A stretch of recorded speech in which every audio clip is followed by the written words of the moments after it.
Bueno, bueno, le estaba diciendo, prendan las cámaras por favor, le estaba diciendo que hoy fue un día muy particular, para mí un día particular, se me complica dar las horas de clase, para no suspender la clase decidí dar aunque sea una bolilla, cosa de poder avanzar.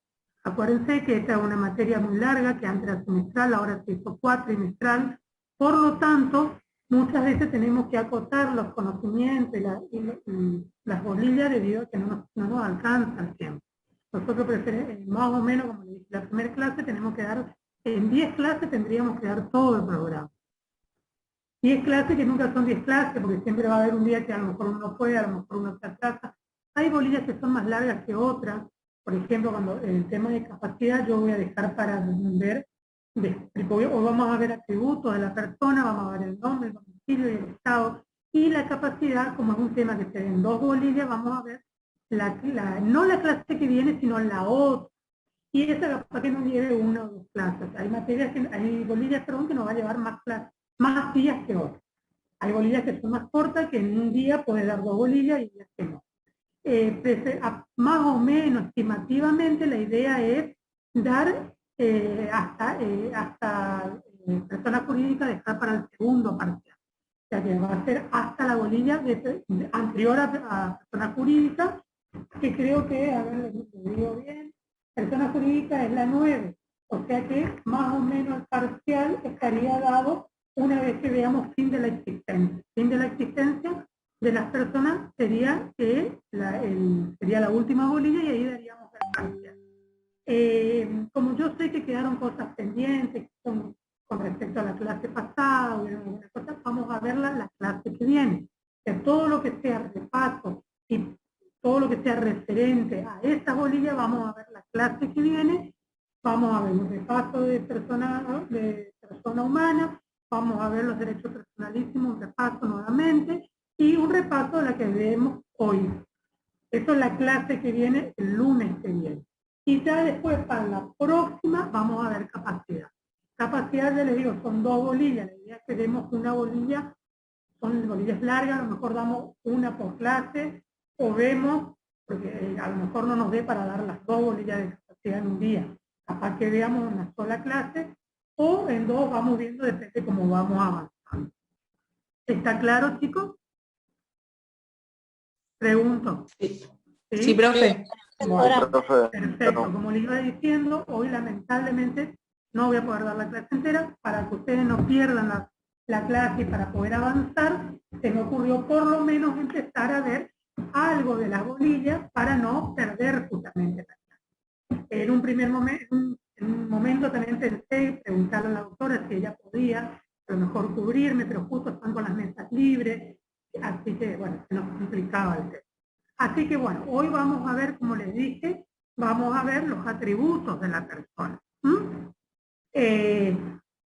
Primero que nada tenemos que dar un concepto de qué son. Nosotros cuando vimos, recuerden la clase pasada, cuando vimos los derechos personalísimos, y vimos la clasificación de los derechos personalísimos, habíamos dicho que los derechos personalísimos, antes de los derechos personalísimos, cuando vimos los derechos subjetivos, habíamos clasificado en patrimoniales y extrapatrimoniales. Y dentro de los extrapatrimoniales habíamos visto que a su vez se subdividían en atributos, que decíamos cuáles eran los atributos, el nombre, el estado, la capacidad y el domicilio, y el patrimonio. Y después vimos los derechos personalísimos, la clasificación, lo que hacen la integridad física, la integridad espiritual, etcétera, etcétera. O sea que el tema que vamos a tratar hoy está dentro, es un verdadero derecho subjetivo extrapatrimonial. Ya vamos a ver los atributos de la persona. ¿Cuáles son los atributos de la persona? Dijimos, son el nombre, el domicilio, el estado, la capacidad y el patrimonio. ¿Estamos ahí? ¿Nos ubicamos? ¿Sí? Háganme así por lo menos para que yo sepa que están entendiendo. Bueno, ahora vamos a dar, primero que nada, para empezar, vamos a ver, como siempre hacemos, un concepto de apaguen los micrófonos. Solo prendan cuando van a hablar, porque si no hace interferencia. Un concepto de lo que son los atributos de la persona. Entonces, ¿qué son los atributos de la persona? Son cualidades. cualidades inherentes a la personalidad, que hacen a la esencia de su persona y van a determinar su individualidad. También se lo puede definir como los atributos o las cualidades o las circunstancias que hacen a la esencia de su personalidad y que van a determinar, como dijimos, su individualidad. ¿Cuáles son? El nombre, la capacidad, el estado civil, los denominados derechos personalísimos, que nombre, domicilio, estado, capacidad y patrimonio. La cátedra sostiene el patrimonio como continente. Algunos libros dicen de que no, de que el patrimonio no forma parte de los atributos de la persona. Ahora bien, ya sabemos qué son los atributos, son las cualidades. ¿Cuáles son las características? ¿Cuáles son los caracteres de los atributos? Primero, son necesarios. Es decir, que no se concibe a una persona que pueda carecer de él. Sí o sí la persona tiene que tener estas cualidades. Son únicos en el sentido que nadie puede tener sino un solo atributo de una misma especie. Solamente podemos tener un atributo de la misma especie. No puedes tener dos estados o dos capacidades. Distinto es el nombre, que ahora vamos a ver hasta cuántos nombres uno se puede poner, que es otro tema. Pero es único. Segundo, es inalienable. Es decir, que no pueden ser vendidos, enajenados, imprescriptibles, porque no prescriben con el transcurso del tiempo, extrapatrimoniales, como decimos hoy, porque se encuentran fuera del comercio, innato, ¿por qué son innatos? Porque le corresponde a la persona, por el hecho de ser persona. Ahora bien, vamos a empezar entonces con el primer nombre, con el primer atributo, que es el nombre. El nombre es el medio de identificación de la persona en la sociedad. Ese es el nombre. Es la designación exclusiva que se le da a cada persona. Pues a través del nombre se va a identificar a la persona dentro de la sociedad. Y justamente a través del nombre se va a poder individualizar, identificar a cada persona en relación con las demás personas que forman la sociedad. Y por lo tanto, en cuanto a su naturaleza jurídica, dijimos que es un verdadero derecho y un verdadero deber. Entonces, repito, nombres son cualidades esenciales que no puede faltar en el sujeto. ¿Por qué? Porque si falta alguno de ellos, o todo no sería persona. Sí o sí, estos atributos tienen que estar, como por ejemplo el nombre. Ahora bien, ya dijimos que es el nombre. Ahora tenemos que ver las subespecies o cómo está compuesto el nombre. El nombre está compuesto por el prenombre o el nombre de pila. El prenombre o el nombre de pila. Y también el apellido. El nombre va a estar compuesto por el prenombre o nombre de pila y por el apellido. El prenombre o el nombre de pila es la forma de designación de un individuo y que va a adquirir justamente su inscripción en el registro civil. Y el segundo, en cambio, es una designación común que se le da a todas las personas por solo el hecho de pertenecer a una familia determinada. En cuanto a la evolución histórica y legislativa, el nombre nace como una necesidad de lenguaje, ya que era imprescindible la identificación de los individuos y de las cosas. En el derecho antiguo, en un comienzo, se utilizó un solo vocablo, equivalente al nombre, propio o individual, que estaba denominado, por decir así, era determinado, no era transmisible como son los actuales. Con el correr del tiempo, el nombre individual se le adicionaron otros elementos, como ser el nombre del padre en genitivo. Por ejemplo, Agamenón, hijo hijo, esa era la historia, estoy hablando históricamente. Agamenón, por ejemplo, hijo de Ateneo. El Atrida, Arquiles, hijo de Pelida. O sea, son diferentes cómo se identificaba el nombre. ¿Hijo de quién? ¿Qué se decía antes? No se decía, no había apellido, había solo nombre. Fulano, hijo de. Mengano, hijo de. No como es en la actualidad. O se referían a alguna característica peculiar del sujeto. Por ejemplo, Diógenes, el cínico, o el lugar de su procedencia, Tales de Mileto. Eso era en el derecho antiguo. Luego, en el derecho romano, ya, en un primer momento, ya se mantenía la designación de la persona también por un solo nombre. Por ejemplo, Rómulo, fundador de Roma. No se conocía el apellido de la persona, solamente el nombre. Luego, la complejidad que hubo en la vida, la ciudad originaria, el uso del nombre integrado, fue cambiando todo eso. Y aparece así el tria nómina, que estaba compuesto por el prenombre o la designación individual que hacía distinguir a un miembro, a una persona con respecto a los miembros de una familia. Y que eran generalmente esto era impuesto por quién, por el padre. Por ejemplo, en una fiesta más familiar religiosa se reunían todos y el octavo o noveno día de nacimiento el padre le daba el nombre, que era la denominación común de toda la familia. Esas circunstancias excepcionales fueron variando. Y a partir, ya en el derecho español, en España, ya en la época del siglo IX, se comienza a agregar a ese nombre que estamos viendo, a ese nombre individual, una característica, que era el lugar de nacimiento, o el nombre del padre, o la profesión. Por ejemplo, Cabús, el carpintero. Entonces se le agregaba al nombre una referencia que podía ser relacionada a su profesión o podía ser el nombre del padre. Pero estos nombres no se transmitían a los hijos, ¿no? Es decir, que no iba a individualizar a una familia, porque lo que hace el apellido es que se transmite de generación en generación y hace que vos te sientas identificado dentro de un grupo familiar. La familia, ¿no? Pérez, la familia González. En cambio, en ese momento no había apellido. No había, entonces solamente, no había apellido, entonces el nombre era lo que le identificaba junto con el nombre del padre o la profesión que cumple.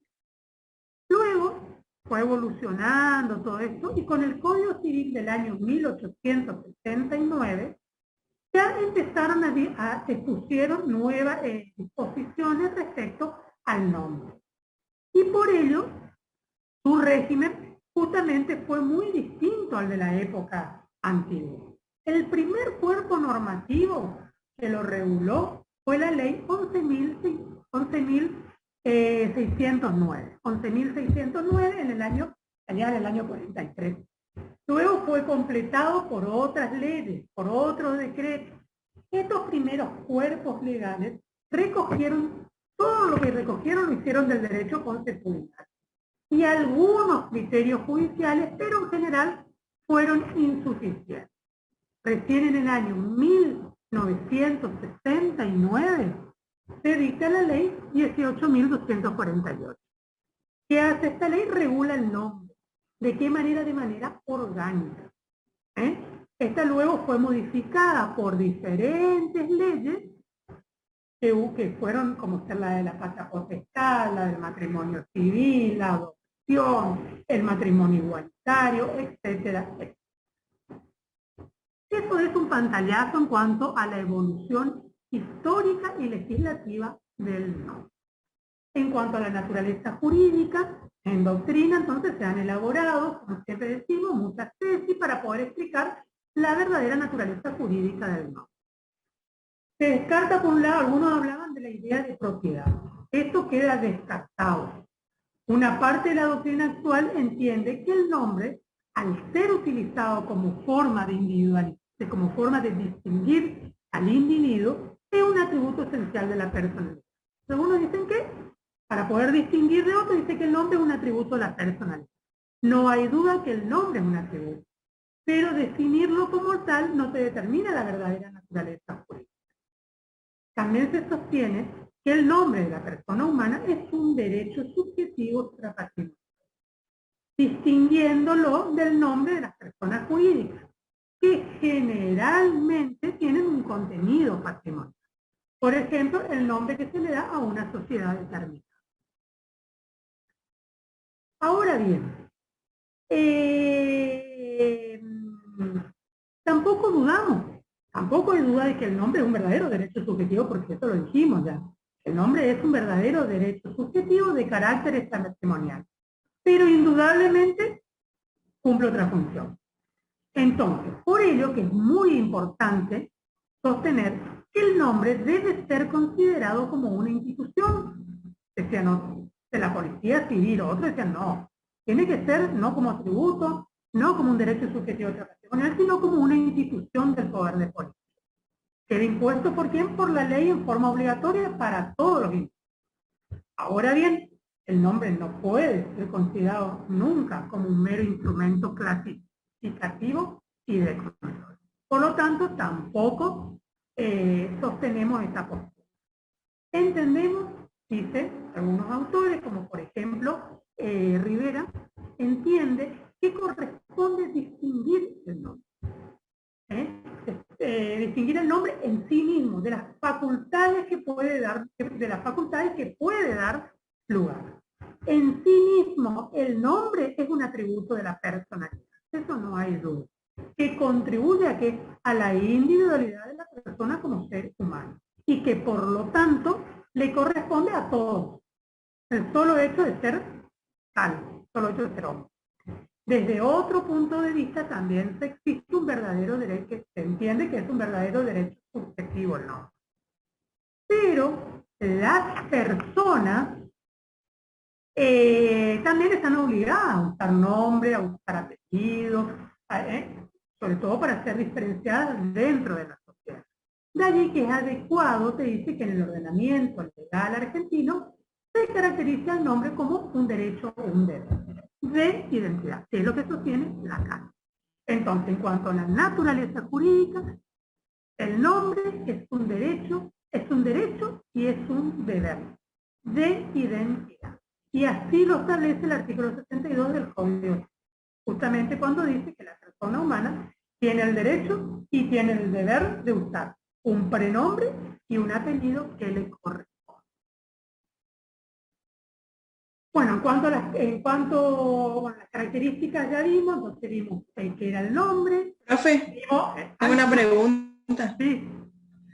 Entonces no es un derecho de propiedad el nombre. No, es un derecho. No. La cátedra sostiene, o sea, hay muchas posturas, como dicen. Algunos dicen que es un derecho subjetivo, otros dicen que es un derecho de la personalidad, otros dicen que es un atributo de la personalidad, otros dicen, la cátedra sostiene que es un verdadero derecho y un verdadero deber. Y así está establecido en el artículo 62, cuando dice el Código Civil que la persona humana tiene el derecho y el deber de usar un prenombre y una. Esa es la verdadera naturaleza jurídica que sostiene la Carta. Ajá. ¿Y cómo es el tema con la institución de policía civil que estaba, pues estuve viendo el PowerPoint? Sí, eso expliqué hoy. ¿Qué sostenía? Esa es otra postura. ¿Qué sostenían ellos? Que el nombre debía ser considerado, decían, como una institución de policía civil. ¿Por qué decían eso? Porque decía que era impuesto por la ley y que era obligatorio a los fines de poder identificar al individuo. Entonces, por lo tanto, era era una institución de policía. Pero eso no compartimos, porque justamente no se puede considerar el nombre por el solo hecho de ser un mero instrumento de clasificación o un mero instrumento de control. Nadie puede ejercer un control. Entonces, por eso descartamos el deber de policía. Y decimos entonces, vuelvo a repetir, que es un derecho y es un deber. ¿Por qué es un derecho? Porque la persona tiene la facultad de hacer respetar su nombre. Y de poder acudir a las vías legales para impedir que alguien utilice su nombre o impida el uso del nombre de esa persona. Y eso que ahora vamos a ver cuando veamos las acciones que tiene una persona para recurrir en cuanto al nombre. y cumplir ese derecho. Y es un deber. ¿Por qué es un deber? Porque es el orden social y jurídico, porque el orden mismo, el orden jurídico te exige que sea justamente el medio para individualizar la cosa. ¿Estamos? Entonces, es un verdadero derecho y un verdadero deber. Ustedes pueden decir de que hay varias posturas, de que algunos piensan que es así, que otros piensan que es así, pero que la cátedra sostiene que es un verdadero derecho y un verdadero deber, que es un derecho, por supuesto que es un derecho subjetivo también, y es un derecho subjetivo extrapatrimonio. ¿Y usted por qué es un derecho y por qué es un deber? ¿Estamos? En cuanto a las características, bueno, ya habíamos dicho cuál eran, obligatorio. ¿Por qué es obligatorio el nombre? Habíamos dicho en general, los atributos, las características generales de todos los atributos. Ahora vamos a ver las características generales del nombre específicamente. Primero, obligatoriedad. Así lo establece el 72. Que toda persona obligatoriamente tiene el derecho y el deber de llevar un nombre o prenombre y un domicilio. Un nombre y una apellido. Entonces, es obligatorio llevar un nombre. Segundo, la unidad. El nombre es único. ¿Por qué? Porque la persona no puede tener más de un nombre. Es indivisible. ¿Por qué? Porque nadie puede tener un nombre frente a una persona determinada y otro nombre frente a otro. Es oponible, erga omnes. ¿Esta característica en qué consiste? Esta característica consiste en la posibilidad de usar el nombre frente a las demás personas. Por lo tanto, el nombre es oponible por la persona. Oponible por la persona a cual corresponde contra todas las demás personas. Sea mediante el ejercicio de ciertas facultades, sea mediante acciones, o quienes pretendan desconocerlo o vulnerar. Otra característica tiene un valor moral o extrapatrimonial. Tiene un valor moral o extrapatrimonial. El nombre en sí es inestimable en dinero. Uno le puede dar un valor pecuniario. Es extrapatrimonial, se encuentra fuera del comercio. Pero sí puede, si bien uno no le puede poner no le puede apreciar en dinero, sí puede generar derechos patrimoniales. Por ejemplo, el nombre de una personalidad famosa. A lo mejor no puede ser usado ese nombre sin su consentimiento, como marca, o para hacer una publicidad, por ejemplo. Y quien lo hiciera, ¿qué tiene que hacer? Debería resarcir patrimonialmente al afectado. Entonces, en este caso, si bien no es apreciable en dinero, el hecho de usar el nombre de una persona famosa hace de que vos le tengas que terminar pagando a esa persona o resarcir patrimonialmente al afectado por el uso de él. Otra característica, la inalienabilidad. Es decir, que el nombre no puede ser enajenado o transmitido mediante un acto jurídico alguno. El principio no está establecido en forma expresa, sino que surge de la función de identificación que tiene justamente el nombre. Ahora bien, otra de las características, y por último no podemos dejar de decir la imprescriptibilidad. El nombre no se puede adquirir ni perder por el transcurso del tiempo. Pues de otro modo se estaría afectando ¿qué? Se estaría afectando el principio fundamental de la inmutabilidad. O sea que quien quiere, cualquier persona podría modificarse, dice su apellido, simplemente usando algo distinto al de su filial. Entonces, es inmutable, imprescriptible. Ahora bien, ¿cuáles son las reglas concernientes al nombre? Vimos el artículo 72, que hablaba de la obligatoriedad y de la naturaleza jurídica. ¿Se acuerdan que dijimos? Que es un deber y un derecho. Llevar un nombre, un prenombre y un apellido. Ahora bien, el artículo 63 del Código Civil hace referencia a las reglas concernientes al prenombre. ¿Y qué tenemos que saber acá en cuanto a las reglas concernientes? Primero tenemos que ver o analizar el artículo. La elección del prenombre. Esa es la primera parte. Vamos a ver primero el prenombre y después vamos a ver la. En cuanto a la elección del prenombre, el inciso primero, el inciso A, como quiera decir, del artículo C63, establece que corresponde a quién la elección del nombre. A los padres. Se da un orden, chicos, no es caprichoso. Da un orden específico. Uno no puede saltear, ¿no? Primero me da los guardadores, el Ministerio Público, y no. Eso tiene un orden. Entonces, primero, ¿a quién le corresponde la elección del nombre? A los padres. O dice, a las personas a quienes ellos autorizan para tal. Primero, a los padres, o a quien ellos autorizan para tal fin. A falta o impedimento de uno de los padres, ¿a quién le corresponde dar la autorización? Al otro. Está uno y el otro no está, el otro. Ahora bien, en defecto de los dos,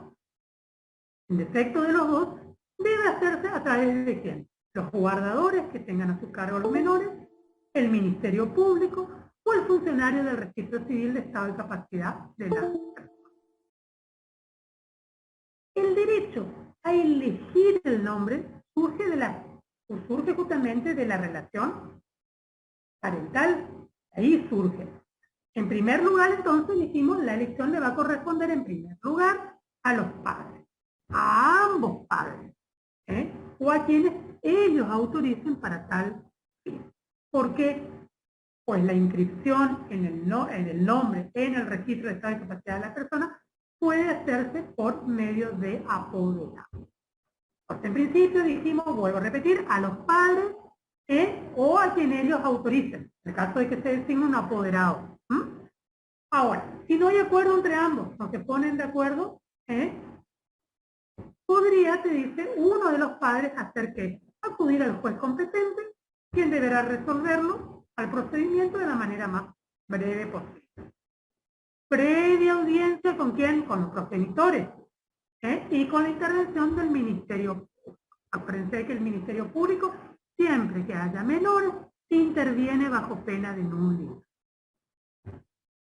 Pero, si falta uno de los padres, eso sí no hay acuerdo, pero si falta uno de los progenitores, o se encuentra impedido de poder hacerlo, la elección le va a corresponder al otro, a la otra parte, al otro padre, a la otra persona, al otro padre o a otra persona que ellos autoricen. En caso de que ninguno de los dos progenitores, vuelvo a repetir, pudiera efectuar la elección, lo podrán hacer quienes tengan la guarda del menor. Puede ser que no tenga padre y que estén bajo tutela o bajo guarda de alguien. Entonces, esa persona lo podrá hacer. Cuando los padres, esto generalmente se da cuando los padres justamente delegan esa responsabilidad en un pariente, por ejemplo, que tiene la guarda. Generalmente dice cuando los chicos quedan con la guarda de los abuelos, por ejemplo. Entonces, en este caso, el abuelo va a poder elegir, si tiene la guarda del menor, va a poder elegir el nombre del menor. O en su caso, dice, por último la ley, el Ministerio Público. ¿Cuándo se da esto? Generalmente cuando el recién nacido carece de representante legal y sí o sí alguien le tiene que representar. Entonces el Ministerio Público lo va a representar para proteger y satisfacer todos los derechos del niño. También, en defecto de los padres y de su representante, no hay padres, no hay representantes, también podrá elegirlo, este nombre podrá hacerlo algún funcionario del Registro de Estado Civil y Capacidad de las personas, encargado justamente de inscribir al menor en el nacimiento del menor en el registro. Eso es en cuanto a quienes tienen la capacidad, quienes pueden elegir, quienes están facultados para la elección del prenombre. Ahora bien, conforme al mismo artículo, en su segundo inciso, se habla de los límites y tal que establece la imposición del prenombre. Y te dice, ¿qué pasa? ¿Cuál es el límite? Que no se puede inscribir más de 3 prenombres. Apellidos como prenombres. Primeros prenombres idénticos a primeros prenombres de hermanos vivos. Y tampoco pueden inscribirse prenombres extravagantes. Es decir, que la elección del nombre de pila de los hijos en principio es libre. Pero el código siempre establece límites. Y estas restricciones, justamente estos límites, han sido declaradas constitucionalmente por la Corte. La Corte ya las declaró como constitucionales. El Código Civil, a su vez, ha dado libertad, se dice, ¿para qué? Para la elección del prenombre. Se da libertad para poder elegir el prenombre. Pero hay que recordar que en los fundamentos del proyecto anterior, del 2012, sus autores habían expresado justamente que la elección del nombre de los hijos era un derecho que tenían los padres y que el Estado debía tener la menor injerencia posible.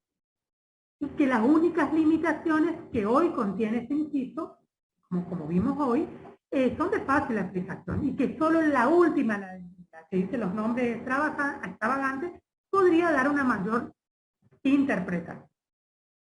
Cuando hablamos de nombres, no se pueden inscribir más de 3 prenombres, entonces claro. Apellidos como prenombre. O no te puedes llamar María, que tu apellido sea María. Pero no puedes tener apellidos como prenombre. No puedes tener primeros prenombres idénticos a los primeros prenombres de hermanos vivos. O sea, si tu hermano se llama Carlos, vos no te puedes llamar Carlos. Los dos no pueden tener el mismo nombre. Los dos no se puede, o sea, el prenombre no debe ser idéntico al primer prenombre de los hermanos que están vivos. Y se puede llamar José y José María. Ahí sí. Pero lo que no puede es el mismo, ¿no? Carlos y Carlos Pérez. Eso no se puede. Y tampoco se pueden escribir nombres extravagantes. Eso, entre comillas, ha discutido, como dije, abierto a discusión. Hoy en día se llaman Caroline y Jessica y todos los nombres extravagantes, nombres extranjeros. Hoy en día es bastante flexible ese tema. Ahora bien, en cuanto a los nombres aborígenes, ¿se pueden inscribir nombres aborígenes o derivados? Sí se puede. Aborígenes o derivados de aborígenes autóctonos y latinoamericanos. Eso establece el mismo inciso tercero o D o C del artículo 60. Esta modalidad ya se incorporó con la ley del nombre en el año, ya la ley 252 en el año 1984. Donde en ese momento se había autorizado un nombre aborigen que era el nombre Guamanche, creo que Guamanche, Corimaguanche. Se había en ese momento autorizado el nombre aborigen, designar el nombre aborigen a su hijo. Ahora bien, esto en cuanto al prenombre. Ahora vamos a ver el latín. ¿Qué es el apellido? El apellido justamente es la designación común a todos los miembros de la familia. Eso es el apellido. Es la designación común a todos los miembros de una familia. Que justamente le va a corresponder distinguir, acá hay que distinguir entre el doble apellido y el apellido compuesto. El doble apellido, ¿no? Esto tienen que tener bien en claro la diferencia. El doble apellido resulta de agregar al apellido materno el paterno. Yo soy, por ejemplo, Miqueo Nicolini. Así me anotaron a mí. Miqueo mi papá, Nicolini es mi mamá. Entonces yo soy de doble apellido. Este apellido va a ir variando de generación en generación por las distintas agregaciones que uno le va realizando o va adquiriendo. Eso no quiere decir de que mi hija tiene que tener, mi hija sí o sí tiene que tener San Nicolini. O sea, no. Ahora vamos a ver que se puede agregar o no, se puede quitar, vamos a ver cómo es el tema de la...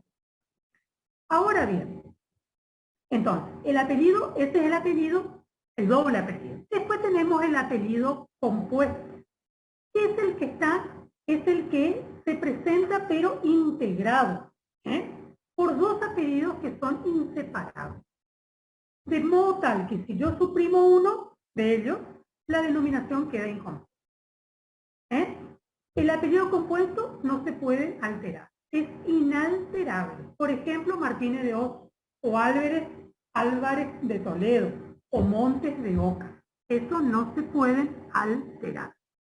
Entonces, no hay que confundir el nombre compuesto con el doble apellido.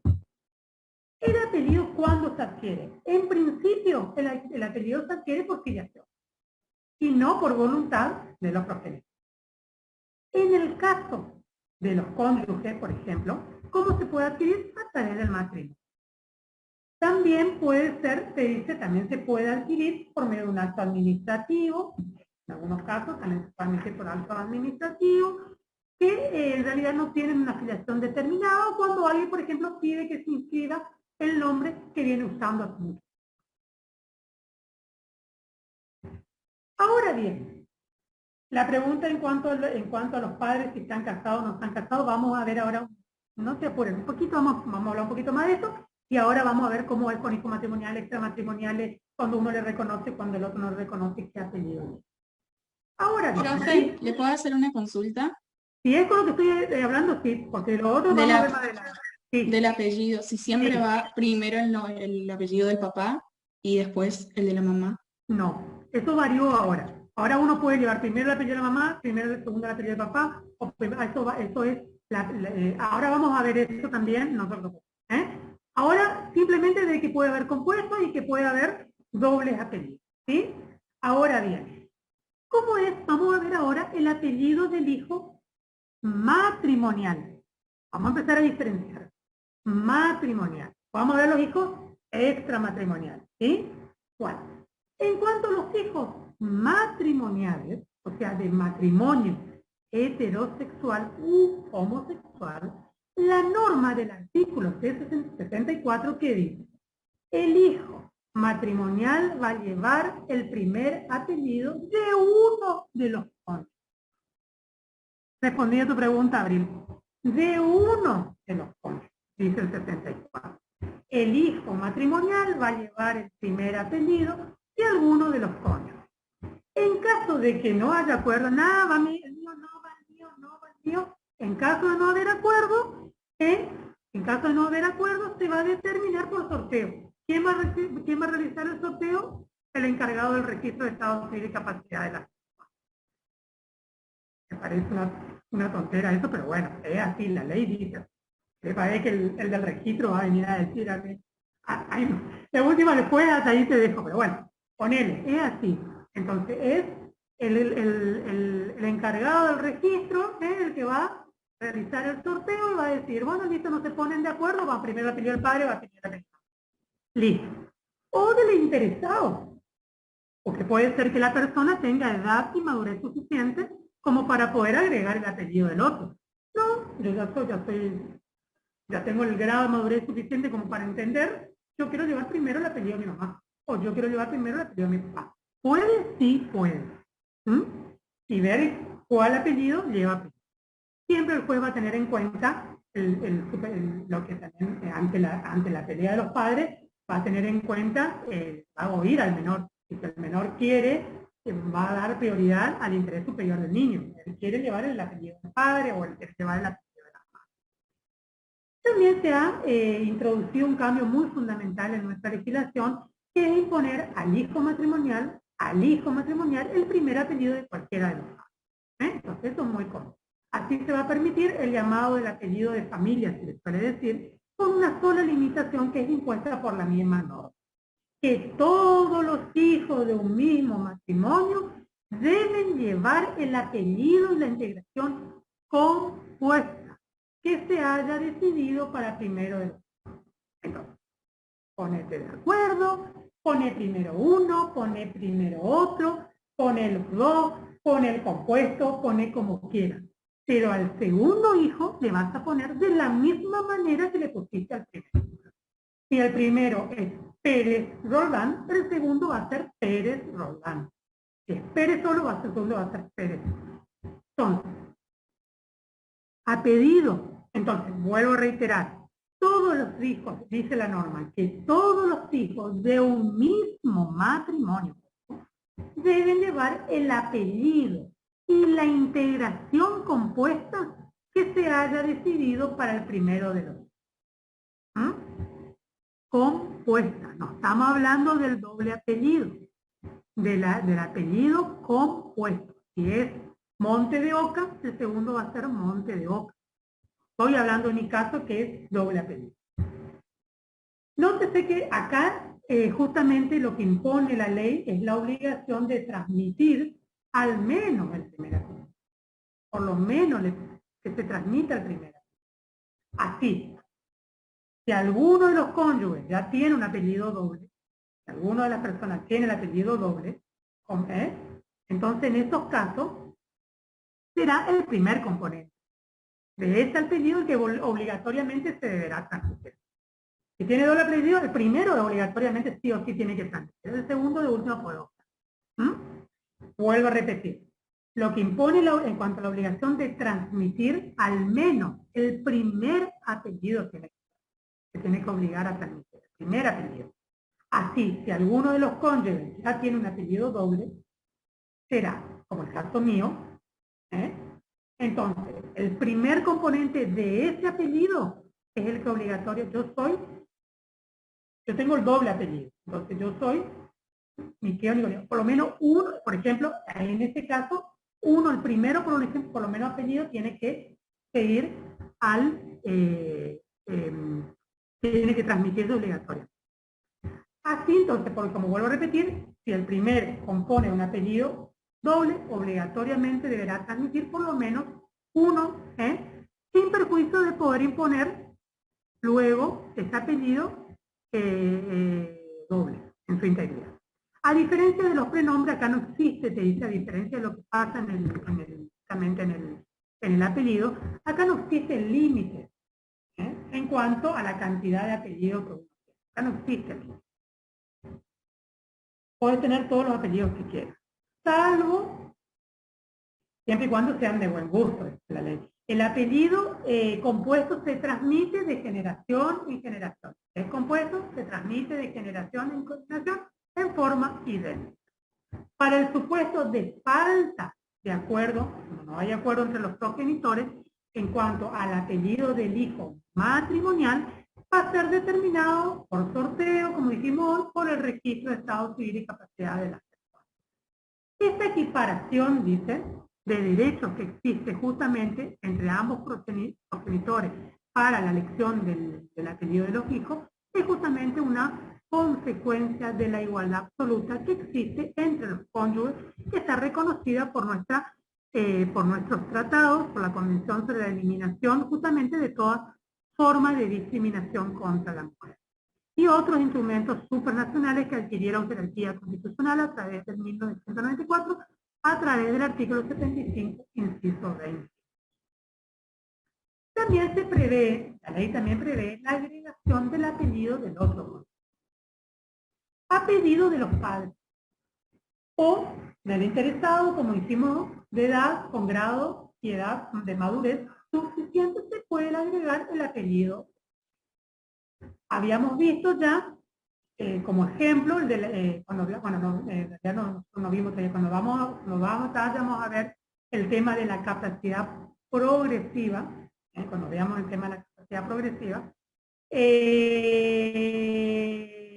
que se concede justamente al menor el aspecto que tiene en relación con su persona. Y ahí se va a ver que se puede utilizar el término edad suficiente como para poder elegir o determinar sobre ciertos aspectos que cumplen. Eso vamos a ver después cuando veamos la capacidad. Eso en cuanto al apellido del hijo matrimonial. ¿Qué apellido es? Ahora bien, ¿qué pasa cuando el hijo es justamente el apellido, cómo es el tema del apellido del hijo, pero extramatrimonial? El mismo artículo 64 en su última parte prescribe que el hijo extramatrimonial con un solo vínculo va a llevar el apellido de ese progenitor. Si yo tengo papá nomás, mi papá es Pérez, yo voy a ser Pérez. Ahora, si la filiación de ambos padres se determina simultáneamente, se va a aplicar el primer párrafo. Porque acá tenemos que tener en cuenta la filiación. Entonces, porque puede ser que un padre le reconozca y no los dos.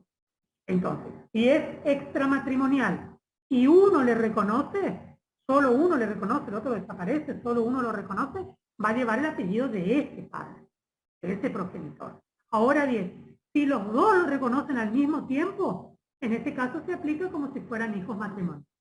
Va a poder optar por uno o por otro y en caso de empate y todo, como habíamos dicho, para el caso matrimonial. Si la segunda filiación se determina después, eso es simultáneamente.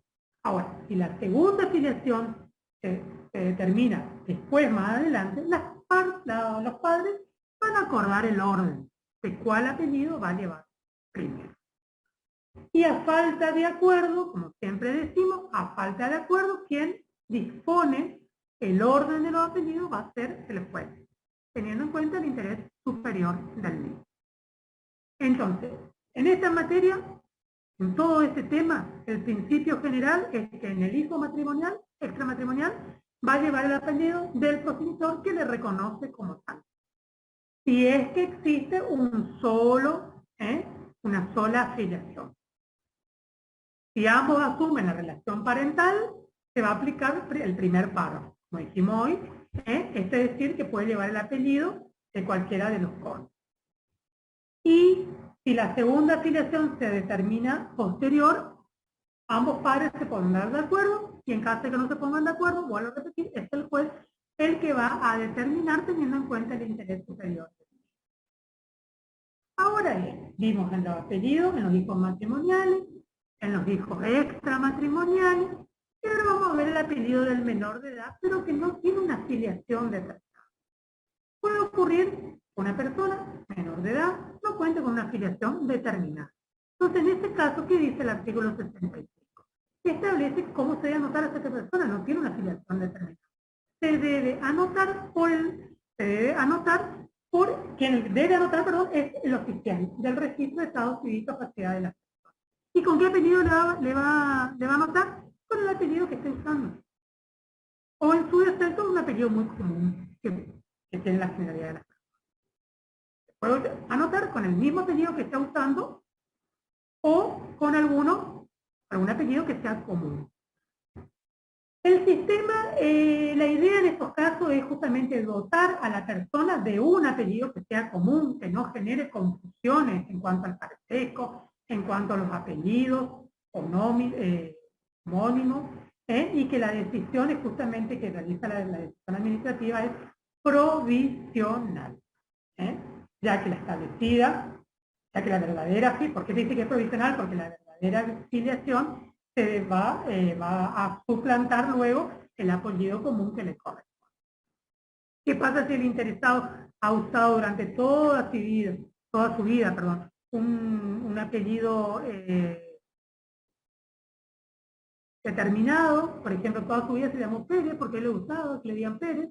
Entonces ahí no procede la elección arbitraria de que el otro debe imponer. Le va a poner solamente el apellido y va a seguir usando el mismo apellido que hasta el momento ha estado usando. Ahora bien, con respecto a la persona está en cuanto a la persona menor de edad. ¿Qué pasa con aquella persona que tiene grado de madurez suficiente, pero que carece de apellido? Entonces, ¿qué dice el artículo 76? Contempla un caso similar al anterior, pero que no está referido necesariamente al menor de edad. Dice que la persona con edad y grado de madurez suficiente que carezca del apellido puede pedir la inscripción del que está usando. Obviamente que si se trata de una persona aparentemente mayor de edad, pero que es, por ejemplo, indocumentada, es probable que no se tenga una certeza respecto a la edad determinada. Esto va a poner en movimiento toda una temática, todo a fin de poder determinar la edad del menor, a través de una información sumaria que va a hacer el juez, a través de perito, presentación de documentación, etcétera, etcétera. Ahora, ¿qué pasa con el apellido del cónyuge? El artículo 67 le da la regla general, justamente, que cualquiera de los cónyuges, dice, ya sea del matrimonio heterosexual o homosexual, puede añadir, como dijimos hoy, su apellido al otro cónyuge. Con la presentación, esto en caso de yo me caso con una persona, yo puedo o no poner la preposición de. Antes era obligatorio, uno se llamaba de tanto, de tal. Hoy no somos de nadie, la mujer. Entonces, vos tenés la posibilidad y la opción de optar, de usar el apellido del marido, con o sin la preposición de. El principio general es que en el matrimonio en sí no va a modificar el apellido de ninguno de los contrayentes, salvo que tanto el hombre como la mujer justamente opten por agregar el apellido de su cónyuge al propio. Así podrá el nombre, así entonces se podrá agregar a su nombre su apellido o al de su esposo. Es decir que hoy el hombre también puede optar por agregar o no el apellido de su esposa, sin perjuicio de que los hijos puedan llevar obligatoriamente el primer apellido de alguno. ¿Qué pasa si se divorcia o se anula el matrimonio? El mismo artículo 67 también establece que la persona divorciada o cuyo matrimonio ha sido declarado nulo no puede usar el apellido del otro. Siempre que esté divorciada y haya una sentencia basada en autoridad de cosas que diga que está divorciado, no puede usar el apellido del otro, excepto, dice la ley, que por motivos razonables el juez lo autoriza a conservar. Esto generalmente ocurre cuando, por ejemplo, tienen empresas en común y que generalmente ya se le conoce a la persona por, qué sé yo, empresa más fin, ¿sí? Una pregunta. ¿Una persona mayor de edad puede tomar la decisión de sacarse un apellido? Sí, puede. Ya sea del padre o de la madre. Ahora vamos a ver si puede. O puedes optar, y cuando vos sos, si puede un menor de edad, imagínate, no va a poder un menor de edad. O sea, una persona con grado de madurez suficiente puede agregar, quitar, poner primero, poner segundo, poner tercero. Puede. Seguramente va a tener que fundamentar, va a tener que determinar por cuál motivo una persona que nace de una violación no quiere tener el apellido del padre que le violó, por decirse finalmente, viéndolo así. Puede, no quiere, siente deshonra, siente vergüenza, siente repugnancia, puede pedir al juez determinar, establecer las causas y quitarse el apellido. Y seguir llevando el apellido de otro progenitor o quien sea lo mejor para el interés superior. Ahora bien, dijimos entonces que el cónyuge, ¿qué pasa en el cónyuge viudo? ¿Puede seguir usando el apellido del otro cónyuge? Sí, puede. Mientras no contraiga nuevas nupcias. Una vez que contraiga o no contraiga nuevas nupcias, ni se constituya unión conviviente. Si vuelve a constituir nuevas nupcias, ahí ya no. ¿Qué pasa ante el divorcio o la nulidad del matrimonio? ¿Cómo es la regla general? La regla general justamente es la pérdida del apellido del cónyuge. Se había optado por justamente agregar, salvo que existan motivos razonables para conservar. Como por ejemplo que el cónyuge divorciado sea conocido profesionalmente, como dije hoy, por ambos apellidos. Entonces quiere conservar su doble apellido. El principio, en principio, es distinto para el caso de viudez, que yo le dije hoy. En principio, pues el viudo o la viuda puede conservar, a diferencia del divorciado. Siempre y cuando, repito, no se vuelva a casar o forme nueva unión conmigo. Ahora bien, ¿qué pasa en cuanto a la adopción? Otro tema. El artículo 68 remite justamente a las normas de la adopción. Y te dice que el nombre del hijo adoptivo, se va a regir por lo dispuesto justamente en el título quinto, libro segundo de este. Y establece que todo, que es el tema, que es el título que hace referencia a la adopción. Y se dice que el estudio de la adopción va a pertenecer, vamos a ver después, en el derecho de familia. Por lo tanto, solamente tenemos que saber a los fines de lo que nos compete ahora, es que hay 3 clases de adopción. Es lo único que tenemos que saber, que ya vimos cuando vimos la clasificación de los derechos subjetivos. La adopción plena, la adopción simple y la adopción de integración, que es la que se configura que es la que se agrega ahora con la nueva modificación del código.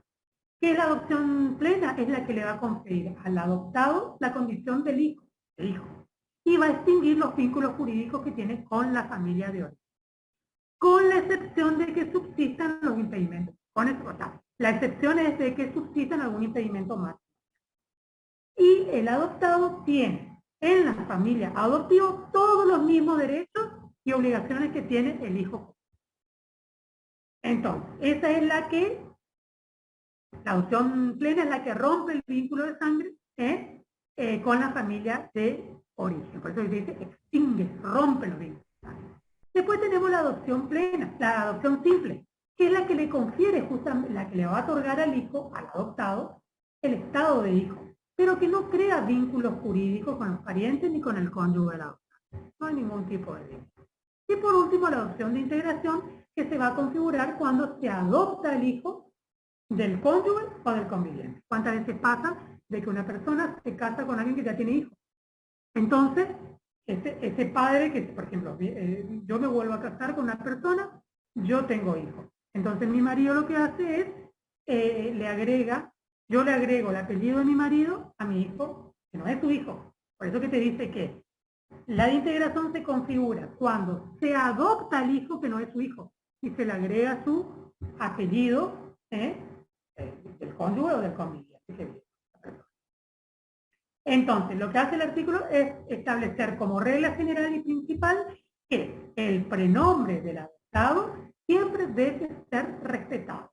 Excepcionalmente, por razones fundadas, entonces se podrá, se dice, se podrá establecer como regla justamente el prenombre en general o en el uso del prenombre con el del adoptado, que se siente identificado, y ahí va a ser el juez el que va, en el caso concreto, va a determinar justamente si se modifica el prenombre en el sentido de que el mismo peso.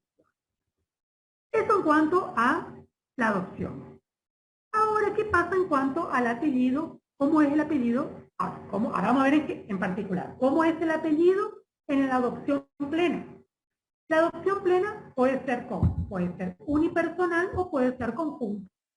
Y lo que hace el artículo 626 es establecer cuáles son las reglas que rigen la adquisición del apellido en cada uno de estos casos. En la adopción, por ejemplo, unipersonal, el hijo adoptivo va a llevar el apellido del adoptante. Si el adoptante tiene doble apellido, se va a poder solicitar que sea manifestado, que sea mantenido solamente el del adoptante. Puede pedir. Ahora, si la adopción es conjunta, se van a aplicar acá, para la adquisición del apellido del adoptado, las mismas reglas relativas al apellido que los hijos matrimoniales. ¿Qué pasa en la adopción simple? ¿Qué dice el artículo 627? Justamente establece que entre los efectos de la adopción simple, el adoptado que cuente con edad y grado de madurez suficiente, o los adoptantes pueden solicitar entonces que se mantenga justamente el apellido de origen del adoptado en cualquiera de las ubicaciones posibles, antes o agregándole el apellido del adoptante, o uno de ellos si quiere, o los dos. Si no existe esta petición, la adopción simple se va a regir por las mismas reglas de la adopción plena. ¿Qué pasa en cuanto al apellido ahora en la adopción por integración? El código no trae norma especial al respecto para este tipo de adopción. Solamente aclara que se va a mantener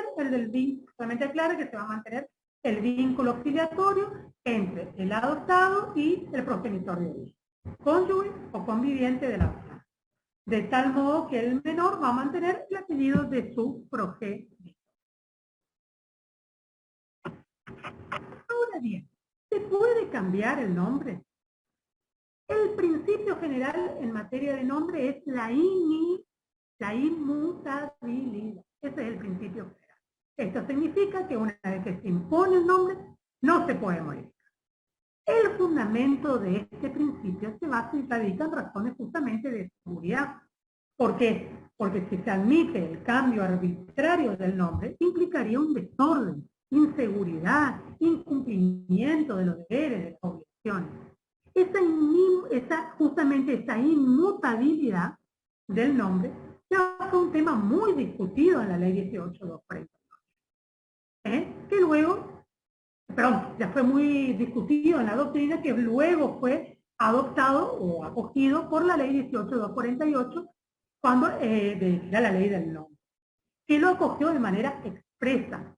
Luego el nuevo Código Civil y Comercial, que surge de forma ya implícita. El artículo 69 determina los supuestos de excepción que permite justamente el cambio del nombre. Dice que el cambio justamente del prenombre o del apellido solo procede, que es lo que le decía a su compañera hoy, si existen justos motivos a criterio del juez.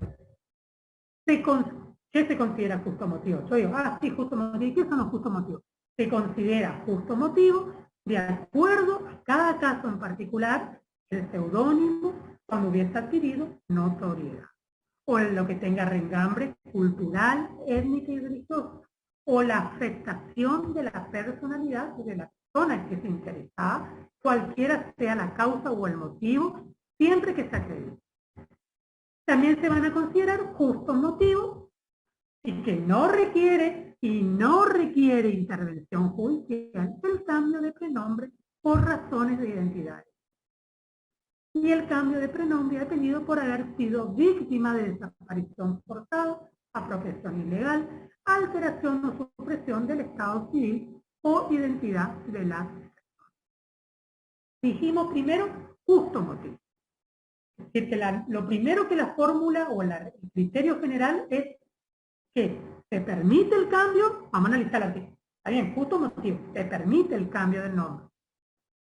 Si hay justo motivo. Que en principio queda liberado entonces la apreciación judicial. Aunque luego se pueden exponer diferentes supuestos que deben justamente ser considerados por el juez en el caso particular. Si corresponde o no corresponde cambiar el nombre.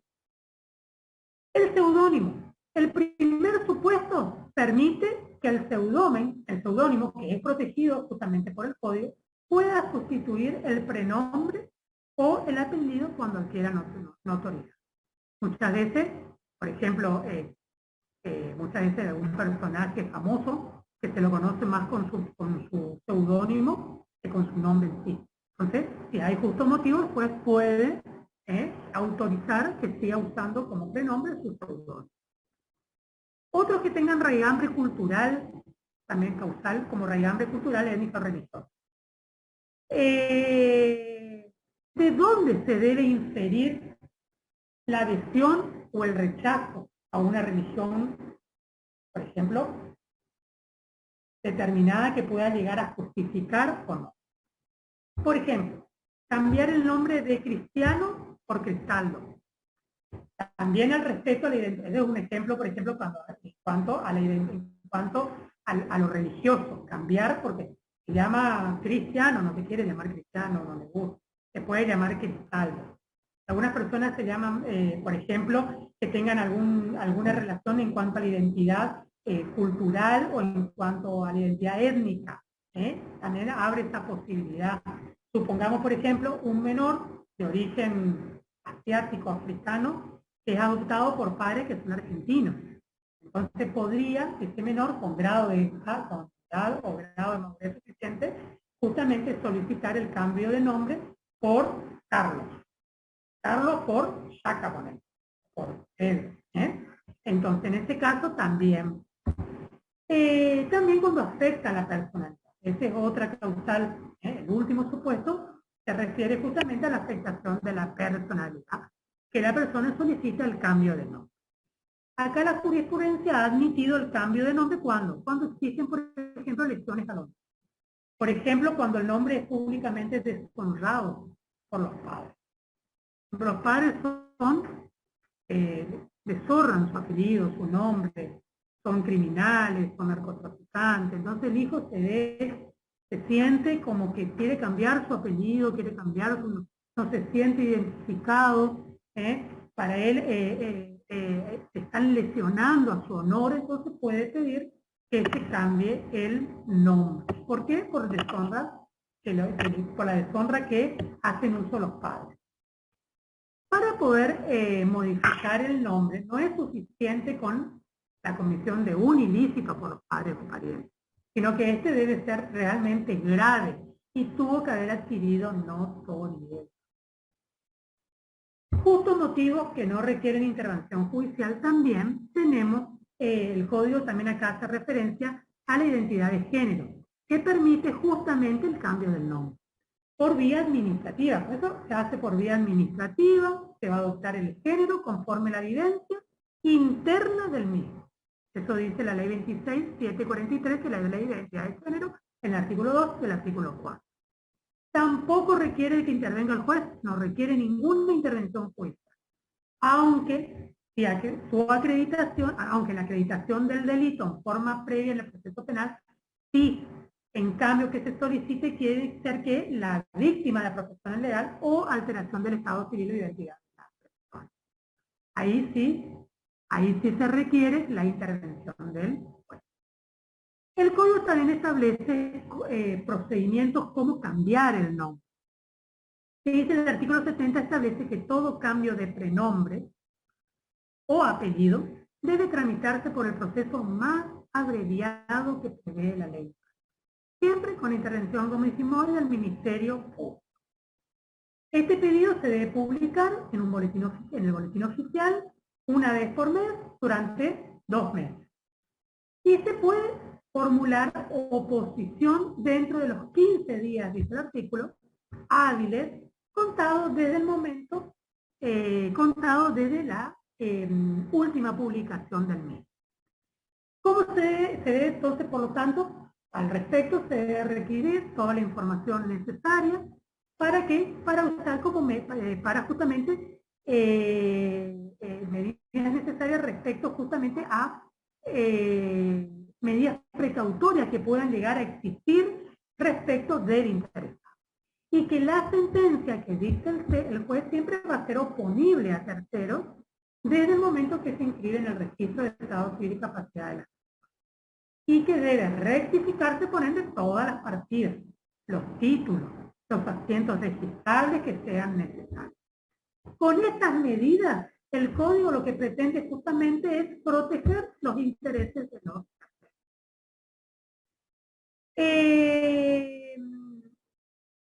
Ahora bien, en cuanto a cuáles son las acciones que protegen al nombre, el Código Civil y Comercial organiza 3 acciones para proteger el nombre de una persona. La acción de reclamación o de reconocimiento del nombre, la acción de impugnación o contestación o usurpación del nombre y la acción de supresión del nombre. El artículo 72 también establece que se puede ejercer siempre en defensa del nombre, quienes pueden ejercer acciones justamente en defensa de su propio nombre, aquel que le es desconocido el uso del nombre. ¿Para qué se ejerce la acción? Para que le reconozcan el nombre, justamente. Y se prohíbe toda futura impugnación por quien lo niegue. Así como acá también tenemos que ver la otra acción que es la acción de reclamación o el reconocimiento del nombre. Esta acción es la que le va a conferir a quien se le ha negado el uso del nombre, o se le ha afectado, o se le ha desconocido el derecho de usar ese nombre. ¿A fin de qué? ¿Para qué se acciona? A fin de poder obligar a quien incurra en esa actitud que cese. Y si corresponde, la publica en la sentencia debe ser publicada en la sentencia que lo dé. Esta publicación de esta sentencia, la publicación de la sentencia, la ordena el juez, es el juez quien va a poder ordenarla en forma optativa y ahora, antes era optativa, ahora es obligatoria. La acción de impugnación, contestación o usurpación del nombre es la acción que se otorga justamente al titular. ¿De quién? Del nombre. O al cónyuge, ascendiente, descendiente, hermano, contra aquel justamente que usa sin derecho el nombre. ¿Para qué? Para que esté usar justamente el nombre de esta manera indebida, y resarcir los daños y perjuicios. Y para que prospere esta acción es necesario que se use justamente indebidamente el nombre. No procede la acción cuando se lo usa de manera correcta, como pasa en el caso de la homonimia. Y por último, la acción de defensa del buen nombre o la supresión del nombre. Esta acción va a conferir al titular del nombre, y en su caso a su heredero, la posibilidad de poder, de poder reclamar cuando su nombre es usado de manera maliciosa, justamente para designar una cosa o un producto industrial, comercial, fabril, etc. El fundamento de esta acción justamente radica en el uso indebido del nombre para individualizar un personaje de fantasía o una marca, que puede llegar a lesionar justamente su personalidad o su intimidad. ¿Qué es el seudónimo? El seudónimo significa nombre falso. Nosotros lo consideramos como la designación de una persona, la designación que una persona voluntariamente se da a sí misma, sea con el objeto de ocultar su verdadera identidad o para darle realce al ejercicio de una actividad determinada, y que puede justamente formarse con un nombre y con un apellido, con un prenombre o con una designación de fantasía. Con esto dimos todo nombre y apellido. Vamos a terminar acá, chicos, porque ya se me pasó la hora, tengo que terminar ya. Pero bueno, por lo menos vimos todo nombre, vimos todo apellido. La clase que viene vamos a ver domicilio que nos quedó y vamos a ver, vamos a hacer un repaso, vamos a ver domicilio, vamos a hacer un repaso de derecho personalísimo, que quiero hacer un repasito, y de lo más importante de la bolilla de derecho personalísimo, lo más importante de la bolilla de la bolilla de persona humana, y vamos a entrar en un repaso de lo que vimos de nombre, rapidito, así lo más importante. Y vamos a desarrollar el domicilio y que nos quedó pendiente y el estado. Si podemos, hacemos todo eso en el día, si nos lleva 2 clases, hacemos. Así que bueno, chicos, los voy dejando porque se me hizo súper tarde. Espero que hayan entendido el tema, es muy lindo. En todos los libros está. Yo me guío mucho por Rivera, está muy bien explicado en Rivera, detallado, actualizado, así que si pueden estudiar de ahí. Yo generalmente siempre leo mucho Rivera y leo mucho el código, y con eso creo que es suficiente.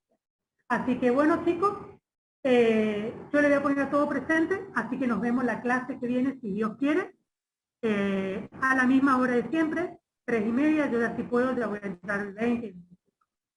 Chao, chicos, nos vemos. Chao, hasta mañana, Chao, profe. profesora. Chao, profe. Chao, profe. Hasta el lunes.